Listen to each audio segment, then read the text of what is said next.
वो कुछ सवाल थे जो मैं खुद से पूछता था कि मैं हूँ कौन।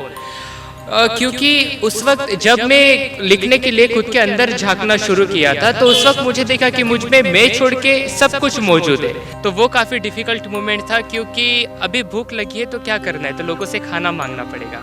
कि आदमी जब अंदर से पूरा टूट जाता है ना, तो उसी से ही, उस टूटा हुआ आदमी से ही एक सबसे बड़ी इंस्पिरेशन निकलती है। बट मांगे कैसे, क्योंकि भाई वो अहंकार होता है ना कि तू ये है, तू वो है, और तू लोगों से खाना मांग रहा है, तुझ पे ऐसे दिन आ गए। नमस्कार, आप लाइव सिटीज़ देख रहे हैं और मैं हूं आपके साथ रोहित वर्मा। कोई इंसान अगर अपनी ज़िंदगी के मकसद को तय कर ले और अपने लक्ष्य को अगर पूरा करने के लिए वो तमाम चीज़ें अपना ले तो कुछ भी मुमकिन है।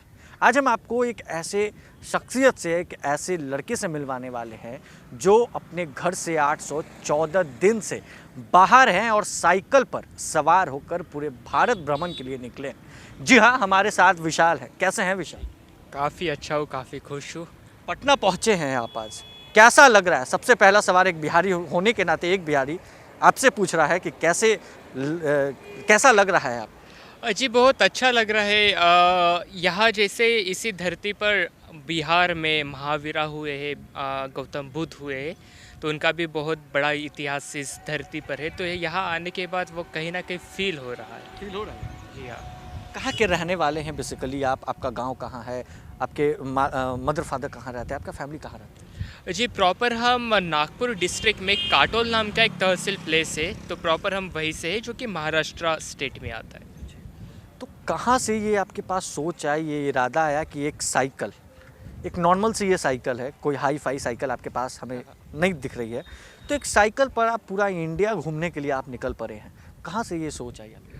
जी हमारा ये तो फिज़िकली अब हम कर रहे हैं, बट इमोशनली जो जर्नी स्टार्ट हुई थी वो 2019 में हम एक किताब लिख रहे थे। हम खुद राइटर थे, तो किताब लिखते वक्त बहुत सारे सवाल हमारे मन में आते थे, क्योंकि यदि मुझे कुछ लिखना है तो पहले खुद को जानना पड़ेगा। जब खुद को जान पाओ, खुद के अंदर देख पाओ, तभी मैं कुछ लिख पाऊँगा। राइटर भी आप? जी हाँ। बुक लिखे? जी हाँ, हमारा बुक अमेज़ॉन पर है। तो वही बुक जब हम लिख रहे थे तब बहुत सारे सोच में मन में विचार आ रहे थे, और वो सारे विचार खुद के बारे में थे। वो कुछ सवाल थे जो मैं खुद से पूछता था कि मैं हूँ कौन। क्योंकि उस वक्त जब मैं लिखने के लिए खुद के अंदर झांकना शुरू किया था तो उस वक्त मुझे देखा कि मुझ में मैं छोड़ के सब कुछ मौजूद है। तो सब कुछ में क्या, तो पहले जब मैं पैदा हुआ, जिस फैमिली में, जिस परिवार में था, तो उनके बिलीफ्स मेरे बिलीफ्स बन गए थे। उसके बाद मैं स्कूल में गया, मैं कॉलेज में गया, तो पता चला कि उन शिक्षकों ने मुझे जो सिखाया है ज़िंदगी में, तो वही मेरी ज़िंदगी का एक दायरा बन गया है। मैं वहीं तक ही देख पा रहा हूँ। उसके बाद सोसाइटी ने और मेरी मशक्क़त कर दी कि मेरे लिए क्या सही है, मेरे लिए क्या गलत है, वो लोगों ने डिसाइड कर लिया। और मैंने किस तरह से ज़िंदगी जीनी चाहिए वो भी मैं खुद नहीं था जो खुद करना चाहता था, वो किसी और ने मुझे बताया था, अगर तू ऐसा करोगे तो शायद कुछ अच्छा होगा साथ में। तो पता चला कि सब तो बोल रहे कि यही है जो थेरम है ज़िंदगी जीने का, ये ज़िंदगी जीने का एक बेस्ट थेरम है। और कन्फ्यूज़न था कि यदि यही ज़िंदगी जीने का बेस्ट थेरम है या फिर आइडियल वे है, तो why India is the 6th most depressed country in the whole world. 2017 में सबसे ज़्यादा सुसाइड यदि अगर पूरे दुनिया में कहीं हुए तो हमारे काले इंडिया में हुए थे। तो कहीं ना कहीं मुझे लगने लगा कि एक और लोग बोल रहे हैं कि ये ज़िंदगी है और हमने इस ढंग से जीना चाहिए, और उसी ढंग से और उसी ज़िंदगी में वो डिप्रेशन में, तो हो सकता है कि जिसे हम ज़िंदगी समझ रहे हैं वो ज़िंदगी नहीं है, या फिर ज़िंदगी कुछ और है, बट इंसान ने कभी उसे ढूंढने का प्रयास ही नहीं किया। तो मेरे पास दो ऑप्शन थे। एक ऑप्शन है कि वही डिप्रेशन में जाए, क्योंकि उस वक्त तो मैं डिप्रेशन में ऑलरेडी था, तो लग रहा था कि और गहराई में डिप्रेशन में जाए। और कह सकते हैं हम कि ज़िंदगी को अच्छे से जीने के लिए आप निकल चुके हैं कि अब ज़िंदगी को जीने के लिए अगर जीना है अच्छे से तो अब भारत घूम कर जीना है। जी हम ज़िंदगी को ढूंढने के लिए निकले थे। हम जहाँ पर थे हमें वहाँ पर ज़िंदगी की कोई झलक नहीं दिख रही थी, तो खुद को ढूंढने के लिए या फिर ज़िंदगी को ढूंढने के लिए हमने जर्नी स्टार्ट किया था। लेकिन आज अगर आप पूछे तो ये तलाश ही हमारी ज़िंदगी बन गई है, और हम काफ़ी खुश हैं। हम पल पल जी रहे हैं इस तलाश का। खुश हैं? बहुत बहुत बहुत सेटिस्फाइड है। साथ में कुछ है नहीं, मतलब जो भी मटेरियल फिनोमिनॉन्स होता है साथ में ऐसा कुछ है नहीं, बट तो भी बहुत खुश है खुद में। साइकिल पर आप भारत का फ्लैग लगाए हुए भी हैं। जी हाँ। ये तो खुद में एक बात है, मगर इसी साइकिल पर आप अपने सामान को लेकर पूरे भारत का भ्रमण करते हैं। जी हाँ। सर, मुझे लगता है कि आदमी जब अंदर से पूरा टूट जाता है ना, तो उसी से ही, उस टूटा हुआ आदमी से ही एक सबसे बड़ी इंस्पिरेशन निकलती है। तो मेरा डिप्रेशन का जो पड़ाव था वो मुझे दो ऑप्शन में एंड हुआ था। एक तो ऐसे ही रहो, डिप्रेशन में आ जाओ, एक दिन सुसाइड कर लो, या फिर खुद खुद को जम दो और ज़िंदगी का रिस्टार्ट बटन दबा दो। तो डू आपने सुसाइड करने के लिए भी सोची थी? जी, मेरे डिप्रेशन, वो जो 6 महीना में इंसोम्निया का शिकार था और दिमाग में बहुत अलग अलग तरह के थॉट्स आते थे। कभी नींद नहीं लगती थी, कभी नींद लग गई तो 12 घंटे से ज़्यादा सो लेता था। एनर्जी काफ़ी लो होती थी, किसी से बात करने की इच्छा नहीं होती थी, खुद को बंद करके रखो ऐसा हर वक्त फील होता था। तो कहीं ना कहीं वो मुझे खुद के अंत की तरफ लेके जा रहा था, और वो अंत हो भी गया, क्योंकि वो पुराना विशाल चला गया। अभी जो है वो सब नया कुछ विशाल नया हो रहा है, 100%। कहाँ कहाँ आपने भ्रमण किया है, कहाँ कहाँ आपने घूमा? जी, महाराष्ट्र से हमने शुरू किया था। महाराष्ट्र से गोवा, कर्नाटक, केरल, तमिलनाडु, आंध्रा, तेलंगाना, छत्तीसगढ़, ओडिशा, वेस्ट बंगाल, सिक्किम, उसके बाद नेपाल भी चले गए और अभी बिहार में। आगे कहाँ जाना है? आपने तो सब लगभग लगभग कंप्लीट कर ही लिया, अभी और कहाँ तक आपकी सफ़र जाएगी? जी, अभी भी हमारे 16 स्टेट बाकी है। तो यहाँ से हम हमारा जर्नी कंटिन्यू करेंगे नॉर्थ ईस्ट में। नॉर्थ ईस्ट से बांग्लादेश करके वापस कोलकाता में जाएंगे, और फिर जो नॉर्थ वेस्ट, मतलब हरियाणा, पंजाब, राजस्थान, गुजरात, लद्दाख वगैरह, ये जो स्टेट है, हम वहाँ बढ़ेंगे। स्कूलिंग और अपने कॉलेज आपने कहाँ से किया? एजुकेशन के अगर मामले में अगर हम आपसे सवाल करें तो आप कौन से फील्ड के, कौन से स्ट्रीम के स्टूडेंट हैं? जी, देखा जाए तो हमारा स्कूलिंग तो हमारे काटोल में ही हुआ था। उसके बाद हम नागपुर में, हमारे, छोटा सा गांव है काटोल, नागपुर। हाँ, एक तहसील प्लेस है वो। उसके बाद नागपुर में हमारा ग्रेजुएशन वगैरह किया। बट अगर यदि आप हमें पूछेंगे कि हमारा एजुकेशन क्या है, तो हम ये नहीं बोलेंगे कि हम बीबीए ग्रेजुएटेड है, हम यही बोलेंगे कि 814 दिन हमारा एजुकेशन है। अरे वाह, मतलब 814 दिन आप बाहर हैं। कभी फैमिली की याद, मम्मी पापा की याद, छोटी बहन आपकी है जैसा आपने बताया था, कभी याद आती है तो फिर कैसे उसे मैनेज करते हैं?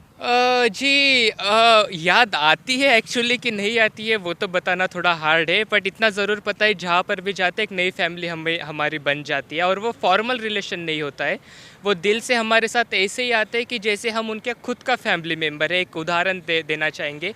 नेपाल में ऐसे ही हम तालाब के किनारे बैठकर हमारा डायरी लिख रहे थे। एक अंकल ने हमारी साइकिल देखी, कहा कि ऐसे ही 5-6 मिनट बातचीत हुई, फिर एक दिन के लिए घर में बुलाया। एक दिन में उतना कनेक्शन बन गया उस फैमिली के साथ कि 1.5 महीना उन्होंने मुझे होस्ट किया। 1.5 महीना में उस फैमिली के साथ रहा। मेरा कुछ टीथ का ट्रीटमेंट वगैरह था, उन्हें पता चला मुझे दर्द है, वो खुद मुझे हॉस्पिटल लेकर गए, उन्होंने पूरा हमारा ट्रीटमेंट करवा के दिया। और जो उनसे प्यार मिला वो आज भी मेरे साथ है। तो इसी तरह जहाँ पर जाते एक नई फैमिली हमारी बन जाती है, तो वो जो इमोशनली इंस्टेबिलिटी आती है, होम सिकनेस वगैरह, तो वो कहीं ना कहीं माइनस हो जाती है। फैमिली से सपोर्ट मिल रहा है या फिर?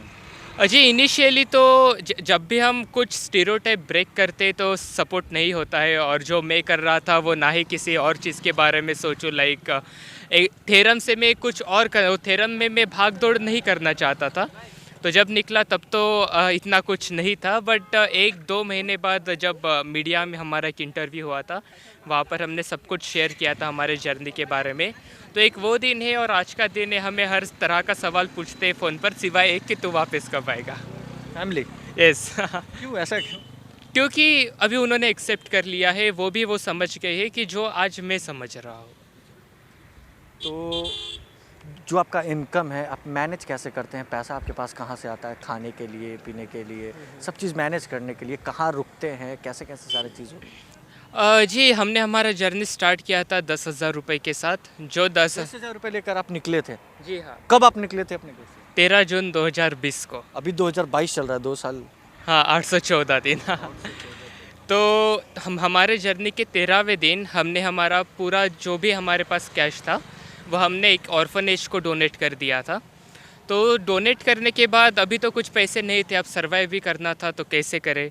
तो वो काफ़ी डिफ़िकल्ट मोमेंट था, क्योंकि अभी भूख लगी है तो क्या करना है, तो लोगों से खाना मांगना पड़ेगा। बट मांगे कैसे? क्योंकि भाई वो अहंकार होता है ना कि तू ये है, तू वो है, और तू लोगों से खाना मांग रहा है, तुझ पे ऐसे दिन आ गए। तो ऐसे ही मेरा ही मन मुझे वो चीज़ करने नहीं देता था। पर आई एम थैंकफुल उस वॉस्ट सिचुएशन के लिए, क्योंकि जब वो पेट की तड़प मुझे तड़पाने लगी तो सोच लिया कि भाई अभी डू और डाई की सिचुएशन है, एक तो मांगना पड़ेगा नहीं तो मरना पड़ेगा। तो डिसाइड किया अब जो लोग सोचेंगे वो सोचने दो, जाओ और खाना मांगो। तो उस तरह से हमने खाना मांगना शुरू किया। तो वहाँ पर पता चला कि यार जब खाना मांग रहे थे तो एक दो लोग नहीं बोल रहे थे, पर 10 लोग थे बाजू में जो वेलकम कर रहे थे। तो उनको मैंने अगर खाना मांगा तो वो खाना तो मुझे खिलाते ही थे, ऊपर से पार्सल भी दे देते थे कि रास्ते में कहीं भूख लगी तो खा लेना। कहीं इंसिडेंट ऐसे हुए कि रास्ते में मैं साइकिल चला रहा हूँ, वो पीछे से आ रहे, तो वो जो स्कूल में शिक्षक खुद का टिफ़िन बॉक्स लेके जाते थे वो एज इट इज़ मुझे दे देते थे। सो इस तरह के अब तक बहुत सारे इंसिडेंट हुए। और वही जैसे जैसे डिस्टेंस बढ़ते गया तो लोगों को पता चलने लगा, तो लोग बोलते थे कि यदि बेंगलोर आते हो, चेन्नई आते हो तो हमें बताएगा, हमारा घर है, तो खुद का घर समझ के आइएगा। तो उनके घर भी हम रह जाते थे। तो इसी तरह से हर एक जो सवाल था, जो भी दुविधा आती थी, एक चीज़ हम सीख गए कि ट्रैवलिंग इज़ अ थिंग कि आप ज़ीरो पॉकेट पूरा वर्ल्ड कर सकते हो या फिर 1 बिलियन आपके पास हो और आप कहीं ट्रैवल नहीं कर सकते, क्योंकि it's more than money, it's about कि आप रिटर्न में उनको कितना प्यार देते हो।